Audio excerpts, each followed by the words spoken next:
Trump ने जो cease fire का वादा किया है, अनाउंस किया कि 14 दिन तक कोई एक दूसरे के ऊपर हमला नहीं करेगा, तो क्या सच में ये सफल हो पाएगा या नहीं। और यह भी समझेंगे साथ में कि जो ये लेबनान का हिजबुल्लाह है, उसको इजराइल क्यों मारना चाह रहा है। बोलता है हम जड़ से खत्म कर देंगे। अभी करीब 40-42 दिनों से यूएस, इजराइल और ईरान के बीच जो जंग चल रही है, उसमें तो एक बात क्लियर होती जा रही है कि भैया ईरान, इजराइल और अमेरिका को बुरी तरह से ठोक रहा है। यहाँ तक मतलब ऐसी नौबत आ गई है कि ट्रंप सोच रहे हैं कि क्यों ना हम इसके चंगुल से हम निकल जाएं। हालांकि ट्रंप ही इस जंग को चालू करवाए थे, इजराइल के द्वारा मरवा दिया खामनेई को। अभी ट्रंप सोच रहे हैं कि हम निकले तो कैसे निकले। और ईरान ट्रंप के लिए ऐसा काल बन गया है कि ट्रंप ईरान को नहीं बाहर फेंक रहे और ना ही अंदर निगल रहे हैं। मतलब ईरान यहाँ आके फंस गया है, अटक गया। अब ट्रंप भी सोच रहे होंगे ये साला हम चले थे इसके ऊपर शासन जमाने, लेकिन भैया हो गया इसका उल्टा। अब सोचिए ट्रंप सीज फायर पे उतर आए, 14 दिन का सीज फायर का ऐलान कर दिया कि कोई भी देश एक दूसरे के ऊपर हमला नहीं करेगा। मतलब इतनी नौबत बुरी हो गई कि ट्रंप जो पावरफुल देश है उसका लीडर, राष्ट्रपति होकर और छोटे देश को कह रहा है कि अब सीज फायर कर लेना चाहिए। मतलब यार हद हो गया। ट्रंप को मालूम है कि हम ईरान से शायद नहीं जीत पाएंगे, इसलिए तो सीज फायर कर ये नुक्कड़ लेकर आया। और वो भी हकीकत में सीज फायर, ये जो ट्रंप ने बोला सीज फायर करो, वो हकीकत में ईरान मान तो नहीं रहा है। और दोस्तों अगर हकीकत में देखा जाए तो ये सीज फायर का जो ऐलान किया है ट्रंप ने 2 सप्ताह के लिए, तो इसलिए किया है कि ट्रंप पर्दे के पीछे कुछ और खेला करेंगे। अभी होने दीजिए 14 दिन, देखिए अभी 14 दिन में क्या होगा पूरे वर्ल्ड में वो तो आप देखेंगे ही, लेकिन आने वाले दिनों में 14 दिन के बाद जब सीज फायर खत्म होगा उसके बाद देखिएगा ट्रंप मतलब कितनी आक्रामकता से ईरान के ऊपर हमला करेंगे। यह सीज फायर नहीं है, सीज फायर के आड़ में ट्रंप अपना मिलिट्री बेस को सजग करेंगे, उसे ट्रेनिंग देंगे कि यहाँ यहाँ मारना है, ईरान को पूरा खत्म कर देना है। और ऐसा ही होने वाला है, आप देखते जाइएगा। क्योंकि जो भी सीज फायर हुआ है तो अमेरिका तो भले अभी मान रहा है, लेकिन इसराइल तो कहता है हम नहीं छोड़ेंगे, सीज फायर हम नहीं मानेंगे जब तक ये लेबनान का जो हिजबुल्लाह है उसको एक एक आतंकवादी को नहीं मार देंगे, तब तक हम रुकने वाले नहीं हैं। और हम सीज फायर का तो मानते ही नहीं। एक तरह से कह लीजिए कि लगता कॉमेडी चल रहा है। ये जो इतने बड़े बड़े देश आपस में लड़ रहे हैं और उसको सीज फायर कौन करवा रहा है, तो पाकिस्तान का ये दलाल, ये सब चला सीज फायर करवाने के लिए, समझौता कराने के लिए चला बड़े बड़े देशों में। जरा सोचिए, आपको लग रहा है कि सीज फायर सफल हो जाएगा? मतलब यार पाकिस्तान भी कहीं ना कहीं टांग लड़ा ही देता है। उसको लग रहा होगा कि अमेरिका थोड़ा हमारा सपोर्ट कर देता है, क्योंकि हम भारत से झगड़ते हैं तो अमेरिका हमारा सपोर्ट करके भारत को मारता है। तो सोच रहा कि क्यों ना हम अभी अमेरिका को इस सिचुएशन में साथ दें और सीज फायर मीडिएटर का काम करें। लेकिन ये मीडिएटर फिडिएटर तो कुछ चल ही नहीं रहा है। और इसराइल दबा दब मार रहा है ईरान के ऊपर, और ईरान भी सैन्य हमला कर रहा है, वो भी अभी मिसाइल दाग रहा है, ड्रोन से अटैक कर रहा है इसराइल के ऊपर। सोचिए, तो मतलब भाई ये तो किस बात का सीज फायर? सीज फायर इसको थोड़ा बोलते हैं। जब ट्रंप ने ऐलान किया और तीनों देश राजी अगर हुए कि सीज फायर रहेगा 14 दिन तक, कोई एक दूसरे के ऊपर हमला नहीं करेगा, तो फिर इसराइल हमला क्यों कर रहा है ईरान के ऊपर? और ईरान भी जवाबी कार्रवाई में इसराइल के ऊपर हमला कर रहा है, तो सीज फायर तो हुआ ही नहीं। भले ट्रंप अपनी ओर से कह रहे हैं सीज फायर है, सीज फायर है, लेकिन ऐसा कुछ होता नहीं दिख रहा है। एक तरह से समझिए ट्रंप भी अभी भी सबको धोखा दे रहे हैं। दोस्तों क्या सच में यूएस और ईरान के बीच युद्ध खत्म हो गया है, या तो फिर यह एक जाल है? सबसे पहले तो यह समझिए यूएस और ईरान के बीच पिछले कुछ दिनों में भारी हमले हुए हैं और सिचुएशन ऑलमोस्ट मतलब वार की जैसा हो गया है। तीसरा विश्व युद्ध जैसा माहौल बन गया था। दुनिया का सबसे इंपॉर्टेंट ऑयल रूट जिसे हम स्ट्रेट ऑफ हार्मुज कहते हैं, वो भी खतरे में आ गया था, क्योंकि उसके ऊपर अभी ईरान का शासन है और वो स्ट्रेट ऑफ हार्मुज अभी भी नाकाबंदी वहां पे किया हुआ है।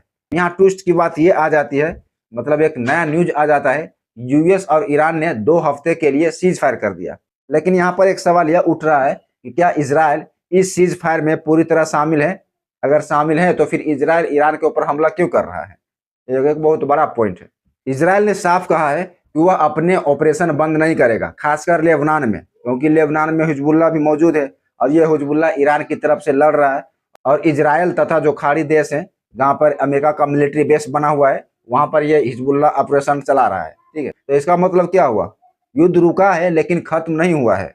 भले सीज फायर का एक ढिंढोरा ट्रंप ने पीट दिया है कि 14 दिन तक कोई मारामारी नहीं करेगा, कोई अटैक नहीं करेगा, लेकिन सिर्फ ये ढिंढोरा ही है, लड़ाई तो अभी भी जारी ही है। अब ऐसे में सवाल यह उठता है कि अब आगे क्या होगा? ट्रंप इतने पावरफुल देश के राष्ट्रपति होकर और सीज फायर की योजना बना रहे हैं, सीज फायर का ऐलान कर रहे हैं, उसके बावजूद इजराइल नहीं मान रहा है, तो क्या ट्रंप इजराइल के ऊपर भी कोई हमला कर देंगे? क्योंकि वो तो सीधा बोलते हैं ट्रंप कि हमारा जो बात नहीं मानता है उसको हम निपटा देते हैं। वेनेजुएला का राष्ट्रपति बात नहीं माना, उसको निपटा दिया। खामनेई को हम बोलते आ रहे थे 20 साल से, वो भी नहीं माना, उसको भी निपटा गया। तो अभी जो सीज फायर का मैटर है, जो इजराइल नहीं मान रहा, तो क्या बेंजामिन नेतन्याहू को भी निपटा देंगे? ये तो खैर आने वाले वक्त ही बताएगा कि आखिर होता क्या है। फिलहाल तो ऐसा ही लग रहा है ये तीनों देशों को देखकर कि भैया अभी वार तो और सीज फायर तो ये सब गया भाड़ में, कुछ ऐसा रुकने वाला नहीं है और ये जंग होके ही रहेगा। पीस डील तो नहीं होगा, लेकिन बहुत बड़ा वार हो जाएगा और ये आने वाले दिनों में साफ होता जाएगा। ठीक है, तो देखिए इससे निष्कर्ष क्या निकलता है। यूएस, इजराइल और ईरान का जो युद्ध है, युद्ध विराम सीज फायर, वो अभी भी लागू नहीं हो रहा है तीनों देश में, लेकिन यह पूरी तरह से अस्थायी नहीं है, बल्कि एक अस्थायी समझौता है, टेम्पोररी एग्रीमेंट है। सीज फायर भले ट्रंप ने किया हो, लेकिन ऐसा दिख तो नहीं रहा है और दोनों देश हमले कर ही रहे हैं। जबकि ट्रंप ने कहा था कि हम सीज फायर के दौरान ईरान से बात करेंगे और बातचीत से ही मामला सुलझाएंगे। इस समझौता में पाकिस्तान ने मध्यस्थता की है, मीडिएटर का भूमिका निभाई है। इस सीज फायर की मुख्य विशेषताएं थी, जैसे कि हमले बंद हो। सबसे पहला कारण तो यही था कि हमला बंद किया जाए, तीनों देश में कोई एक दूसरे के ऊपर हमला नहीं करेगा। दूसरा था यूएस और ईरान दोनों अपने अपने सैन्य संभालेंगे, मतलब किसी को ऊपर अटैक करने का इजाजत नहीं देंगे। और तीसरा था स्टेट ऑफ हार्मुज को खोला जाएगा, क्योंकि ये जो दुनिया का सबसे महत्वपूर्ण तेल मार्ग है, ठीक है, यहीं से करीब एक दिन में 100-150 से शिप गुजरती है। अब चूंकि स्टेट ऑफ हार्मुज की बात है तो ईरान के कब्जे में है, तो ईरान ने हामी भी भरी कि हाँ ठीक है, हम इसे खोलने पर सहमति देंगे, तो बातचीत करिए और अच्छे से बातचीत किया जाए। ठीक है, लेकिन अभी इजराइल तो वहाँ दाग रहा मिसाइल, तो कहाँ से बातचीत होगा। वहाँ ट्रंप ये भी कह रहे हैं कि दोनों देश आपस में समझौता करें और बैठकर चर्चा करें कि आखिर आने वाले दिनों में क्या करना है क्या नहीं करना है। ऐसा ही जंग लड़ते रहेंगे तो पूरे देश का नुकसान होगा, तीनों देश का तो हो ही रहा नुकसान, तो पूरे वर्ल्ड में नुकसान होगा। अर्थव्यवस्था तो चौपट हो ही रही है तीनों देश का, इसके साथ साथ जो अगल बगल वाले देश है छोटे छोटे, उसकी भी अर्थव्यवस्था चौपट हो रही है। इसलिए ट्रंप ने सोचा कि क्यों ना हम सीज फायर कर दे, क्योंकि ट्रंप जीत ही नहीं पा रहे हैं, अमेरिकन मिलिट्री जीत ही नहीं पा रहा ईरान से, तो सीज फायर का ऑप्शन ला दिया। अब सीज फायर होता है नहीं होता है वो तो पाकिस्तान वाला जाने, या तो अमेरिका वाला ट्रंप जाने, या तो ईरान जाने। इजराइल तो भैया अभी सीज फायर के मूड में है ही नहीं। ठीक, और चूंकि अब बात रह गई कि इजराइल सीज फायर के मूड में क्यों नहीं है, तो उसका भी एक रीजन है। वह चाह रहा है कि जो ईरान का सपोर्टर है लेबनान में, हिजबुल्लाह मौजूद है, वह एक आतंकवादी है।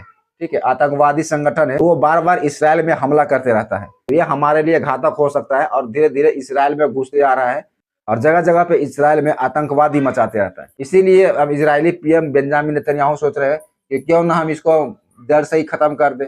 लेकिन भैया जड़ से खत्म होने वाला नहीं है, क्योंकि लेबनान का जो हिजबुल्लाह है संगठन, ये कोई छोटा मोटा नहीं है, कई स्टेट में फैला हुआ है और इसके पास कई हथियार, खतरनाक हथियार है, मिसाइल है, ड्रोन है, जो कि ईरान इसको सप्लाई करता है तथा पैसा भी देता है हिजबुल्लाह को। और हिजबुल्लाह इसीलिए मन बढ़ा हुआ है उसका और इसराइल के ऊपर हमला कर रहा है। ठीक है, तो आने वाले दिनों में तो ऐसा लग रहा है, इजराइल बोल रहा है कि हम हिजबुल्लाह को मार के ही छोड़ेंगे और ईरान बोल रहा है कि अगर हमारे ऊपर अटैक होता है तो हम अटैक करते रहेंगे। तो वही ट्रंप बोल रहे हैं कि सीज फायर कर लो, वही पाकिस्तान का सब दलाल बोल रहा है कि हम मीडिएटर का काम करेंगे, कुछ प्रॉब्लम होता है तो हमें बताए, हम सुनेंगे, फिर दोनों तरफ से हम बात करेंगे। मतलब हद हो गया। अब आने वाले दिनों में देखते हैं कि सीज फायर सच में होता है या कैसे ही जंग चलता है या तीसरा वर्ल्ड वार हो जाएगा। आपका क्या कमेंट, आपकी क्या राय है इन तीनों देशों के बीच और सीज फायर के लिए, मतलब क्या कहना चाहते हैं, कमेंट कीजिए। मिलते हैं एक नेक्स्ट वीडियो में। धन्यवाद, जय हिंद।